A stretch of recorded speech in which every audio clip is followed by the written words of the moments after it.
موضوع الدرس فی صفت النبی صلی اللہ علیہ وسلم ورد المکذبین، سورۃ الانبیاء، تفسیر ابن کثیر۔ الحمدللہ رب العالمین، والصلاة والسلام علی اشرف الانبیاء وسید المرسلین سیدنا محمد وعلى آل سيدنا محمد كما صليت على إبراهيم وعلى آل إبراهيم في العالمين إنك حميد مجيد۔ أعوذ بالله من الشيطان الرجيم، بسم الله الرحمن الرحيم۔ اقترب للناس حسابهم فهم في غفلة معرضون، ما يأتيهم من ذكر من ربهم محدث إلا استمعوه وهم يلعبون، لاهية قلوبهم وأسروا النجوى الذين ظلموا هل هذا إلا بشر مثلكم أفتأتون السحر وأنتم تبصرون، قال ربي يعلم القول في السماء والأرض وهو السميع العليم، بل قالوا أضغاث أحلام بل افتراه بل هو شاعر فَلْيَأْتِنَا بِآيَةٍ كَمَا أُرْسِلَ الْأَوَّلُونَ،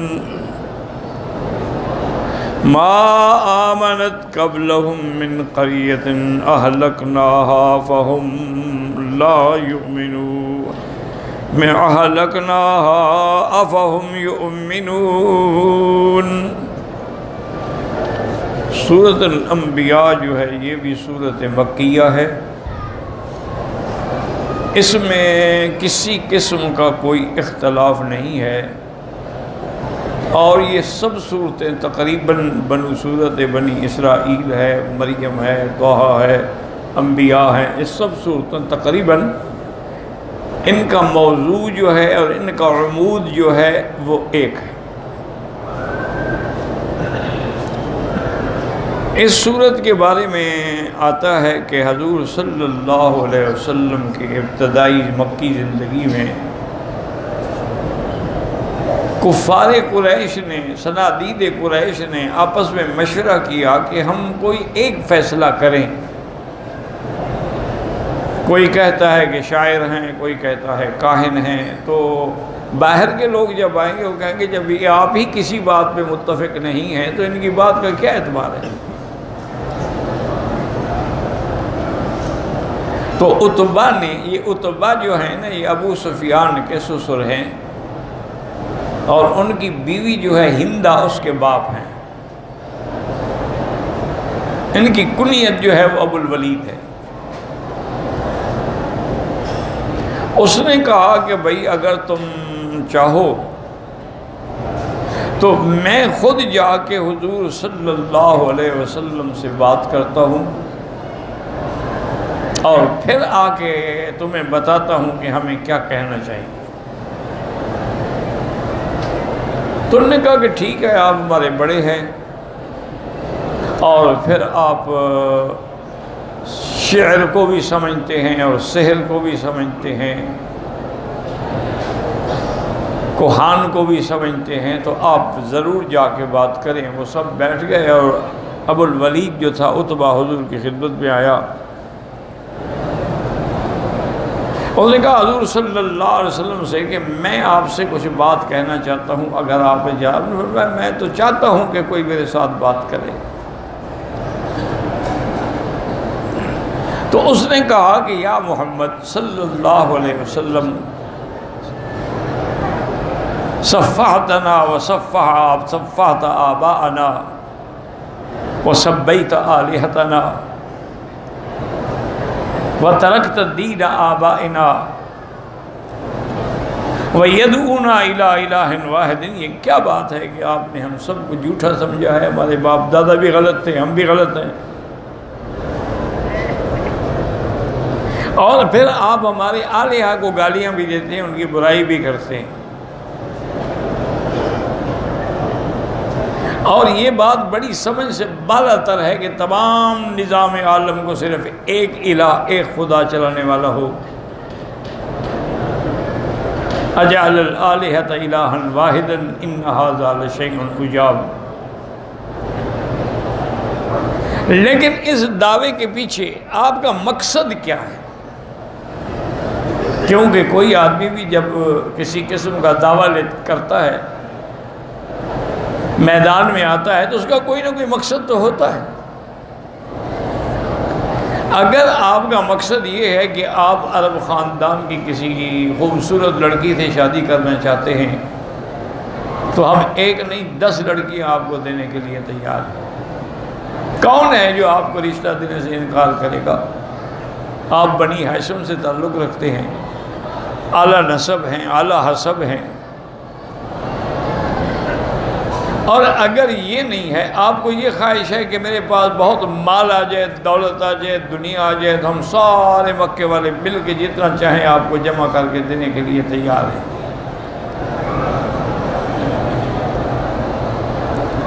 اور اگر اس دعوے کے پیچھے آپ کا مقصد ہے کہ آپ مکے کے حاکم بن جائیں، امیر بن جائیں، سردار بن جائیں، تو ہم سب آپ کے ہاتھ پہ بیعت کرنے کے لیے تیار ہیں، آپ بن جائیں ہمارے سردار۔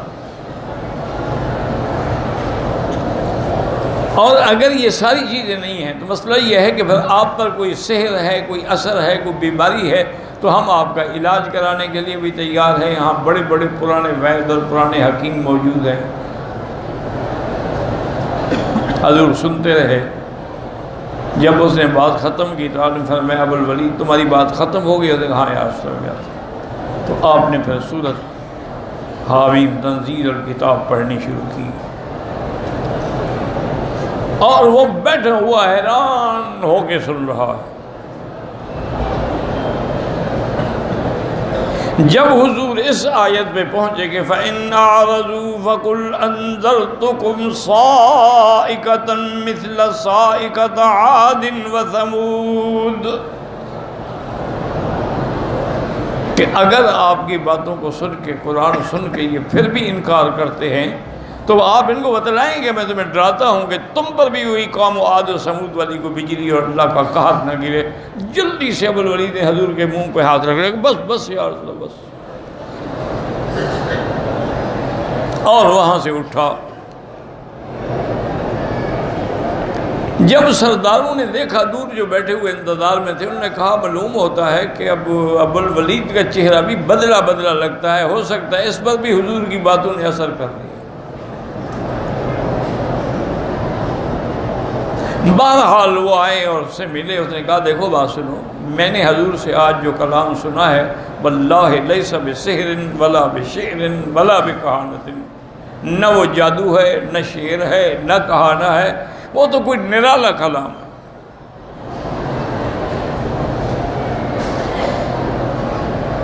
وہ قرآن تو دلوں میں اثر کرنے والا ہے۔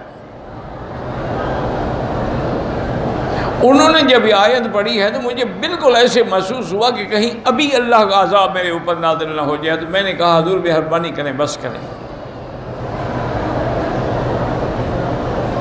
بہرحال تم اگر کہتے ہو تو بس ایک ہی بات چل سکتی ہے کہ ان کی باتوں کو سننے کے بعد آدمی پہ بڑا اثر ہوتا ہے، بس یہی کہو کہ جادوگر ہے، ورنہ بنتی نہیں بات، وہ جادوگر نہیں ہے۔ لیکن ہمارے پاس اور کوئی جواب بھی تو نہیں ہے، کیا کہیں؟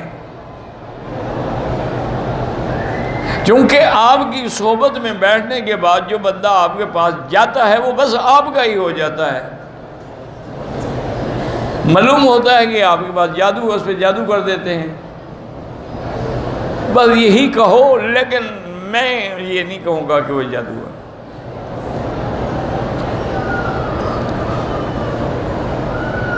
اس کے بعد ایک اور عجیب واقعہ پیش آیا۔ قبیلہ ارش کا ایک آدمی مکے میں آیا اور اس کا کاروبار تھا کہ وہ بڑے قیمتی اونٹ لے آتا تھا اور وہ بیچتا تھا۔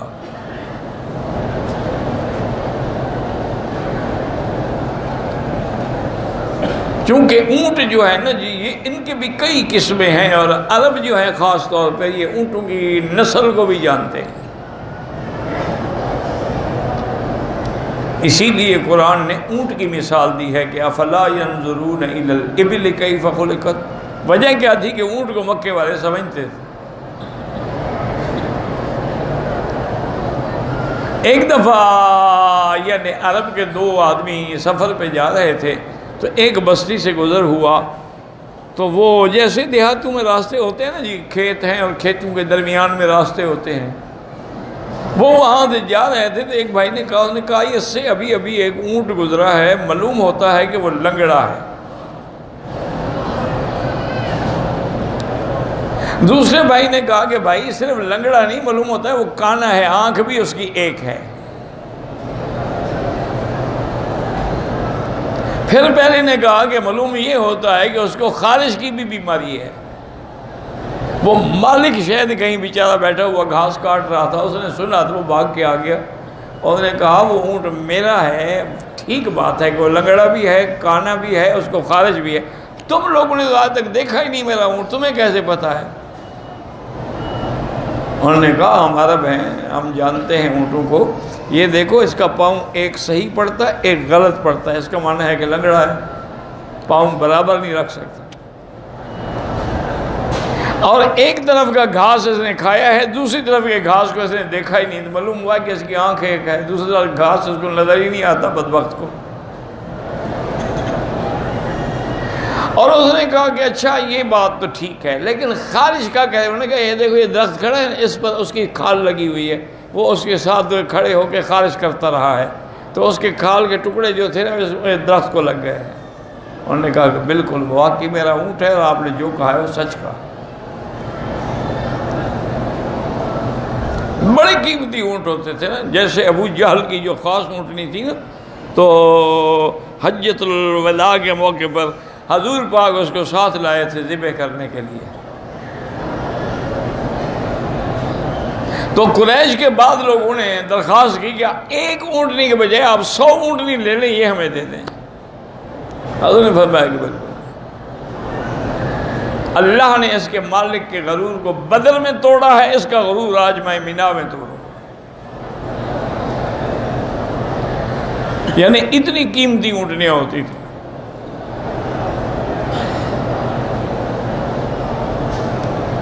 اب جب وہ اونٹ لے کے بیچنے کے لیے آیا تو ابو جہل نے دیکھا کہ اس کے اونٹ بڑے قیمتی ہیں، اس نے سودا کیا، اونٹ خرید لیے اور کہا کہ کل آ کے پیسے لے جانا۔ انہوں نے کہا ٹھیک ہے، سردار ہے مکے کا، اب یہ ایسی بات تھوڑی ہے کہ جھوٹ بولے گا یا میرا مال کھا جائے گا۔ انہوں نے کہا ٹھیک ہے جی میں کل آ جاؤں گا۔ کب کل گیا تو اس نے کہا کیا بات کیوں آئے؟ انہوں نے کہا پیسے۔ انہوں نے کس بات کے پیسے؟ اور بھائی آپ نے میرے اونٹ لیے، انہوں نے کہا میں نے پیسے آپ کو دے دیے۔ اب وہ پریشان ہوئے، وہ دار الندوہ میں آیا تو سارے سردار بیٹھے ہوئے تھے، اس نے فریاد کی کہ بھئی کمال کی بات ہے کہ آپ کا ایک سردار ہے، اتنا بڑا اس کا نام ہے، مجھ سے اونٹ بھی لے لیے پیسے بھی نہیں دیتا، تو آپ ابھی جہل کو سمجھائیں۔ تو اس میں ایک قریشی نے بطور طنز کہا، انہوں نے کہا بات سنو، ہماری تو خیر وہ شاید نہ مانے، لیکن وہ دیکھو سامنے جو شخص بیٹھے ہیں ان کے پاس جاؤ، شاید تمہارے پیسے دلا دیں۔ یعنی اس نے حضور کی طرف اشارہ کیا طنز کے طور پر۔ انہوں نے کہا وہ دیکھو وہ بیٹھے، انہوں نے کہا ہاں بیٹھے تو ہیں، کون ہے؟ انہوں نے کہا یہ محمد ابن عبداللہ ہیں، ان سے کہو نا ان کی بات شاید ابو جہل مان لے، ہماری نہیں مانے گا۔ وہ تو صاحب الغرض تھا، اس کو تو نہیں پتا تھا آپ کون ہیں، وہ آ گیا سیدھا۔ اور نے کہا کہ یا محمد میرے ساتھ یہ ہوا ہے، ابو جہل مجھے پیسے بھی نہیں دیتا ہوں۔ آپ نے کہا چلو میرے ساتھ، تو حضور اٹھ کے ساتھ چل پڑے۔ ابو جہل کے گھر پہ دروازے پہ آئے، کھٹکھٹایا، وہ دیکھا تو حضور کھڑے ہیں۔ انہوں نے کہا حضور آپ کیسے ہیں؟ انہوں نے کہا اس کے پیسے کیوں نہیں دیتے ہو؟ انہوں نے کہا ابھی دیتا ہوں۔ گھر سے گیا، پیسے لا کے دیتا ہوں۔ گھر تم لوگوں کے مال بھی لے لیتے ہو، پیسے بھی نہیں دیتے، یہ سرداری ہے تمہاری؟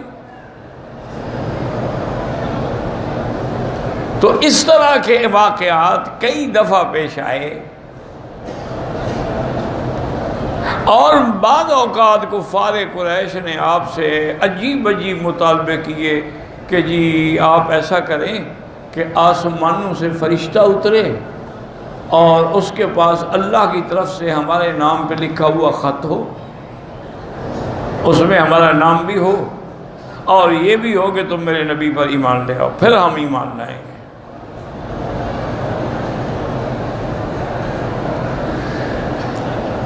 اور کبھی یہ مطالبہ کیا کہ حضور دیکھیں اب طائف بھی تو آباد ہے نا، الحدہ بھی تو آباد ہے، الشفا ودیفہ بھی وادی بھی تو آباد ہے، تو مکہ کیوں آباد نہیں ہے؟ آپ اگر ایسا کریں کہ مکہ مکرمہ کے اندر نہریں جاری ہو جائیں، درخت لگ جائیں، باغ لگ جائیں، قالوا لن نؤمن لك حتى تفجر لنا من الارض ينبوعا،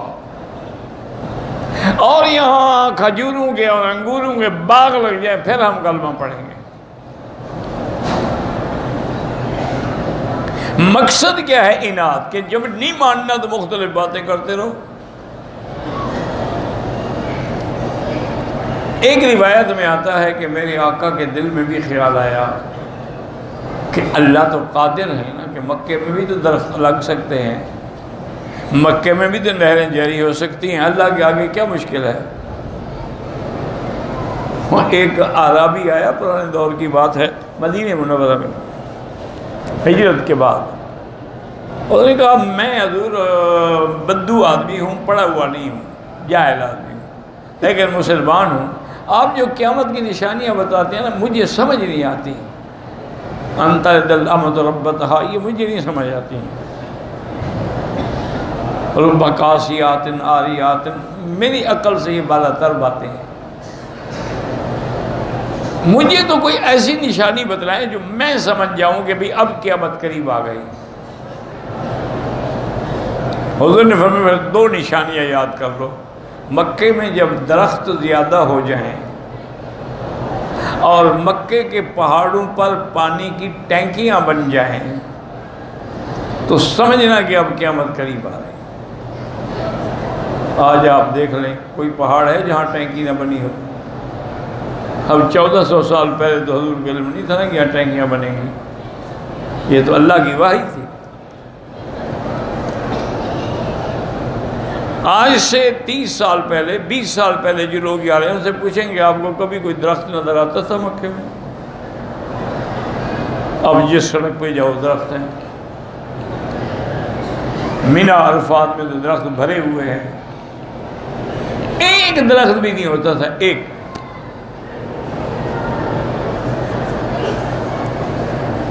تو حضور پاک نے جو بھی بتلایا وہ اللہ کے وحی سے بتلایا اور وہ صحیح تھا۔ اس لیے ان آیات مبارکہ میں، اس صورت مبارکہ میں اللہ تبارک و تعالی نے اس بات نبوت اور اس بات قیامت، رد علی المشرکین، اس بات توحید، ان سب کا بیان فرمایا ہے۔ اس لیے فرماتے ہیں اقترب للناس حسابهم فهم فی غفلۃ معرضون ما یأتیہم من ذکر من ربهم محدث الا استمعوه وهم يلعبون لاہیۃ قلوبهم واسروا النجوى الذین ظلموا هل هذا الا بشر مثلکم افتأتون السحر وانتم تبصرون قال ربی یعلم القول فی السماء والارض وهو السمیع العلیم بل قالوا أضغاث أحلام بل افتراه بل هو شاعر فلیأتنا بآیۃ کما ارسل الاولون ما آمنت قبلهم من قریۃ اہلکناہا افہم یؤمنون۔ قال المؤلف والمفسر رحمہ اللہ تعالی ادام النفع بعلومه وعلومكم في الدارين آمین الی ان قال هذا تنبیہ من اللہ عز وجل على اقتراب الساعة ودنوها۔ ان آیات میں تنبیہ ہے اللہ کی طرف سے کہ قیامت قریب آنے والی ہے، اور لوگ جو ہیں وہ اپنے دنیا میں پڑے ہوئے ہیں، مست ہیں، ان کو خیال ہی نہیں ہے کہ ہم نے مرنا ہے اور قبر ہے اور حشر ہے۔ وَإِنَّ النَّاسَ فِي غَفْلَةٍ عَنْهَا اَيْ لَا يَعْمَلُونَ لَهَا وَلَا يَسْتَعِدُّونَ مِنْ أَجْلِهَا، نہ تو وہ آخرت کے لیے کوئی عمل کر رہے ہیں اور نہ آخرت کی تیاری کر رہے ہیں۔ وقال النسائی حدثنا احمد بن نصر قال حدثنا هشام بن عبد الملك ابو الولید الطیالسی حدثنا ابو معاویہ قال نامش النبی صالح النبی سعید النبی صلی اللہ علیہ وسلم فی غفلت معرضون۔ قال فی الدنیا، غفلت سے مراد کیا ہے کہ دنیا کے اندر پڑے ہوئے ہیں، دنیا کے اندر غفلت پہ پڑے ہیں، اسی لیے اللہ فرماتے ہیں اتا امر اللہ فلا تستعجلوا، اللہ کا حکم گویا کہ آ گیا ہے، جلدی نہ کرو، قیامت آنے والی ہے۔ اقتربت الساعۃ وانشق القمر، اللہ نے فرمایا کہ قیامت قریب آ گئی اور چاند دو ٹکڑے ہو گیا۔ وَإِن يَرَوْا آیَةً يُعْرِضُوا، اور جب یہ کوئی معجزہ دیکھتے ہیں تو اعراض کرتے ہیں، منہ پھیرتے ہیں۔ وقد روى الحافظ بن الساقي في ترجمة الحسن بن هاني أبي نواس الشاعر أنه قال أشعر الناس الشيخ الطاهر أبو الأطاهية حيث يقول الناس في غفلاتهم مرحل منية تتهنوا، انہوں نے فرمایا کہ سب سے بڑے شاعر تھے شیخ طاہر جن کا نام تھا، ابو العطاہیہ ان کی کنیت تھی، انہوں نے یہ شعر فرمایا تھا کہ الناس فی غفلاتہم، لوگ غفلت میں پڑے ہوئے ہیں اور موت کی چکی چل پڑی ہے، وہ چل رہی ہے اور جس کا نمبر آ جائے گا وہ پستا چلا جائے گا۔ فقیل لو من این اخذ ھذا، انہوں نے پوچھا کہ تم نے یہ کہاں سے لیا ہے؟ اس نے کہا میں نے اللہ کے قرآن سے لیا ہے۔ اقترب للناس حسابهم وهم في غفلة معرضون۔ وروى في ترجمة عامر بن ربيعة من طريق موسى بن عبيد العامدي عبد الرحمن بن زيد بن أسلم النبي عن عامر بن ربيعة أنه نظر به رجل من العرب فأكرم عامر مثواه وكلم في رسول الله ثم جاءه الرجل فقال إني استقدت من رسول الله واديا في العرب وقد أردت أن أقطع لك منه قطعة تكون لك ولأقبك من بعدك، فقال عامر لا حاجة لي في قطيعتك، نزلت اليوم سورة أذهلتنا عن الدنيا۔ عامر ابن ربیعہ فرماتے ہیں کہ ان کے پاس عرب کا ایک آدمی آیا تو عامر نے اپنے مہمان کا بڑا احترام کیا، خدمت کی۔ وکلم فی رسول اللہ صلی اللہ علیہ وسلم، حضور کا ذکر بھی آیا۔ اس مہمان نے کہا کہ آج میں حضور کے خدمت میں گیا تھا، انہوں نے فلاں وادی جو ہے عرب کی وہ مجھے عطا فرما دی ہے خیرات کے طور پہ یا احسان کے طور پہ، اور میں چاہتا ہوں کہ میں اس وادی سے کچھ ٹکڑا زمین کا تمہارے لیے بھی رکھ دوں تاکہ تمہارے اور تمہاری نسل میں اولادوں کے کام آئے۔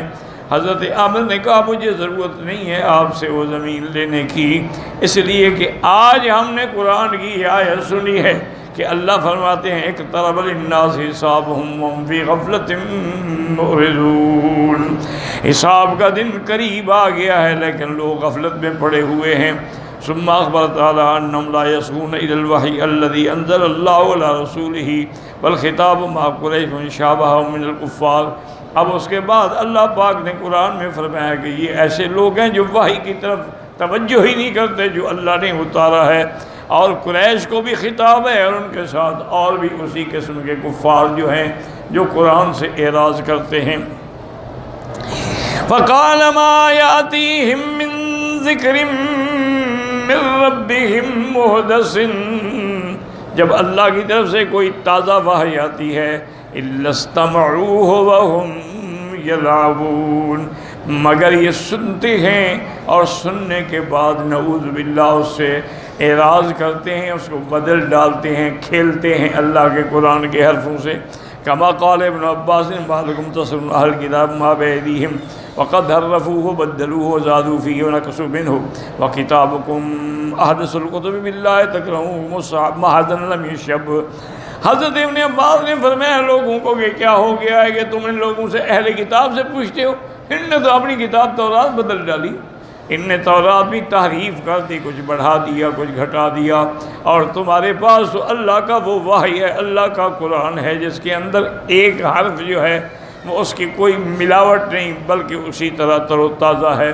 رواہ البخاری بنحوہ وقولہ وسر النجوى الذین ظلموا اے قائلین فیما بینہم خفیۃ، یہ لوگ آپس میں خفیہ انداز میں کہتے ہیں کہ اس کی اتباع کرو، تمہاری طرح انسان ہے۔ کمال ہے، تم جادو کو دیکھنے کے بعد بھی جادوگر کے مان رہے ہو، یہ تو ایک انسان ہے جادوگر ہے۔ تو یہ نعوذ باللہ وہ کہتے تھے آپس میں الہذا الا بشر مثلکم، یعنون رسول اللہ صلی اللہ علیہ وسلم کہ اللہ کے پیغمبر تو تمہاری طرح کے ایک انسان ہیں۔ یستبعدون قولہ نبی لأنہ بشر مثلہم، جب یہ ہماری طرح انسان ہیں، کھاتے ہیں پیتے ہیں، بچے ہیں بیوی ہے، یہ کیسے نبی بن سکتے ہیں؟ فَكَيْفَ يَخْتَصَّ بِالْوَحْيِ دُونَهُمْ وَلِهَذَا قَالَ وَتَأْتُونَ السِّحْرَ وَأَنْتُمْ تُبْصِرُونَ، کیا تم اس کی اتباع کر رہے ہو، دیکھ بھی رہے ہو کہ جادو ہے؟ أَفَتَتَّبِعُونَهُ وَتَقُولُونَ كَمَنْ يَأْتِ السِّحْرَ وَيَعْلَمُ أَنَّهُ سِحْرٌ فقال اللہ تعالیٰ مجیبا لهم اما افتروه واختلقوه من الكذب، اللہ نے جواب دیا جب انہوں نے ایسی بات کی تو اللہ کی طرف سے رد آیا، قال ربی، میرے مدنی اعلان کر دو، قال ربی یعلم القول فی السماء والارض، تم جو خفیہ باتیں کرتے ہو میرا رب تو وہ ہے جو آسمانوں اور زمینوں کی ہر چیز جانتے ہیں، وَهُوَ السَّمِيعُ الْعَلِيمُ، اے الذی یعلم لا یخفی علیہ خافیہ، جس پہ کوئی چیز چھپی ہوئی نہیں ہے، وَهُوَ الذی انزل ھذا القرآن المشتمل علی خبر الاولین والآخرین، اسی نے قرآن اتارا ہے جس میں پہلوں کی بھی خبریں ہیں بعد والوں کی بھی خبریں ہیں، الذی لا یستطیع احد نہیں آتے مثلی الا الذی یعلم السر فی السماوات والارض، یہ ایسے احوال ہیں کہ اللہ کے سوا کوئی خبر نہیں دے سکتا، یہ اللہ کی ذات ہے کہ آسمانوں اور زمینوں کا ہر راز وہ جانتے ہیں، وَهُوَ السَّمِيعُ الْعَلِيمُ السَّمِيعُ لِأَقْوَالِكُمْ، تمہاری باتوں کو سننے والے ہیں، تمہارے احوال کو جاننے والے ہیں، وَالْعَلِيمُ بِأَحْوَالِكُمْ وَفِي هَذَا تَحْدِيدٌ لَهُمْ وَوَعِيدٌ، اس کے اندر تحدید ہے کہ جب وہ سنتے ہیں جانتے ہیں تو تمہیں سزا دیں گے تمہاری باتوں کی۔ وَقَوْلُوا بَلْ قَالُوا أَضْغَاثُ أَحْلَامٍ بَلِ افْتَرَاهُ هَذَا إِخْبَارٌ تَعَنُّتِ الْكُفَّارِ بِإِلْحَادِهِمْ وَاخْتِلَافِهِمْ فِي مَا يَصِفُونَ بِهِ الْقُرْآنَ وحيرا فيه وذلال من فتيجعلون السحر تارة يجعلون شعرا وتارة يجعلونه أضغاث أحلام وتارة يجعلونه مفترا، اللہ نے فرمایا بلکہ یہ ظالم کہہ رہے ہیں یہ تو خیالات ہیں، جیسے آدمی کو دن میں خیال تو رات کو اس کو نظر آ جاتا ہے، یہ ان کا تعنت ہے، ان کا الحاد ہے، ان کا اختلاف ہے، ان کی حیرت و ضلال ہے، کبھی کہتے ہیں جادو ہے، کبھی کہتے ہیں شعر ہے، کبھی کہتے ہیں اضغاث و احلام ہے، اور کبھی کہتے ہیں کہ اللہ کے پیغمبر نے قرآن خود بنایا ہے۔ انظر کیف ضربوا لک الامثال فضلوا فلا یستطیعون سبیلا، واللہ اعلم۔